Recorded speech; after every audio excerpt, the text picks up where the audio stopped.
Hello mga ka-chicken, I'm back and welcome to my YouTube channel. Hello sa ating mga subscriber at sa mga baguhan dyan. Please do subscribe kung nagustuhan niyo po yung aking mga video ina-upload.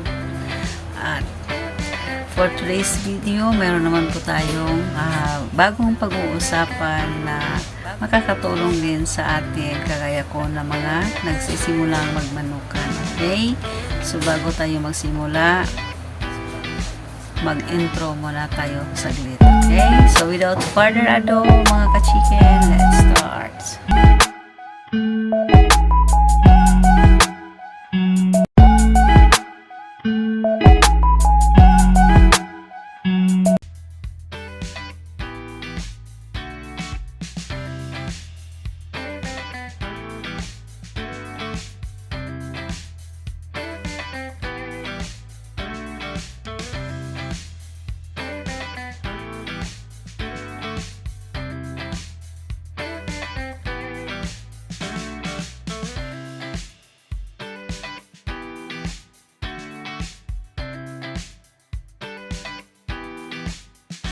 At yan na nga mga ka-chicken, sa last vlog ko po ay pinakita ko yung finished product ng coop po namin. Halika kayo, pasok kayo sa panibagong kulungan namin. At yan na nga, nagkagawa kami ng tatlong aspa ng kulungan para sa aming black astrolop, sa decalb at sa brother. Ito na nga, yun, dito sa isang span ay mayroong 8 perasong black astrolop. So sakto lang po yan sa dami nila yung kulungang ginawa namin para hindi din sila masyadong siksikan at hindi sila stress, lalo pat sila ay mangingitlog na. So tingnan mo, nag-aabang yan ng pagkain mga ka-chicken kasi nga yung gagawin naming alternative feeds ay ginagawa pa lamang. So mamaya makikita nyo po yan.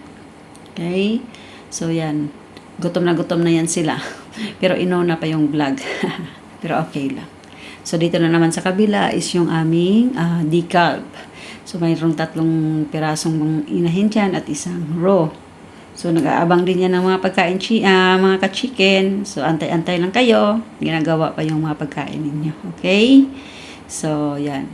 Tahimik muna sila kasi gutom na yan sila. Okay? At ito naman is yung para pang brother namin. Yung nakita kong mga sisiyo na binaba namin sa lupa. So, ayan na sila mga ka-chicken. Ang saya-saya nila. Biglang lumubo yung katawan nila kasi nga maluwag na yung espasyo. Makakagala na sila. Makaka-exercise na sila sa lupa. Naman po yung panibago naming batch ng sisiyo namin mga ka-chicken. Another blessing. O diba? Ang saya-saya lang gumising sa umaga para i-check yung mga alaga.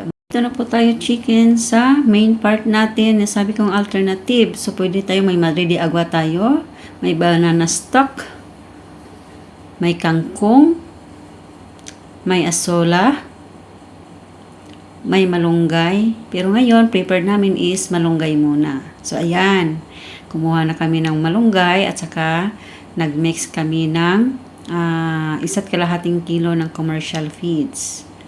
Tingnan nyo naman, minimix pa lang, pero gustong-gusto na kainin ng aming alagang manok. So, mamaya-maya, papakainin natin yan sila ng malunggay with mixing feeds. Okay? So, mayroon din naman kaming asola. So, alternate lang namin, asola-malunggay, para hindi kami maubusan ng alternative na pagkain namin. Para sa ganon, makatipid kami sa commercial feeds kasi alam naman natin na sobrang mahal ang commercial feeds ngayon. So, kung mayroon tayong mga itanim dyan sa ating bakuran na mga alternative na patuka, so, mas okay siya mga ka-chicken.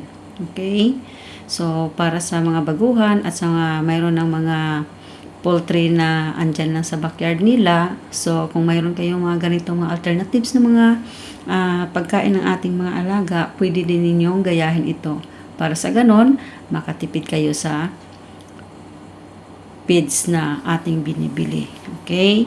So, sa asula namin is 1:1 ratio. Sa malunggay namin, ini-estimate na namin yung dami ng malunggay at saka binibigyan na nilalagyan na namin ng 1.5 kilo ng feeds. O, ayan na. Tingnan mo naman mga ka-chicken. Diba? Gustong-gusto nila yung mga alternative natin na mga patuka. Diba? Sobrang saya nila. Alam nyo mga ka-chicken, mas mauna pa maubos yung mga organic na mga pagkain. Katulad ng mga binanggit ko kanina, minsan is matitira dyan sa kanilang pagkainan is yung feeds. Kasi mas gusto nilang kainin yung mga gulay-gulay. Okay. So, tingnan nyo naman ang lulusog at ang tataba ng aming mga manok. Dahil po sa mga organic na pinapakain natin sa kanila. Okay?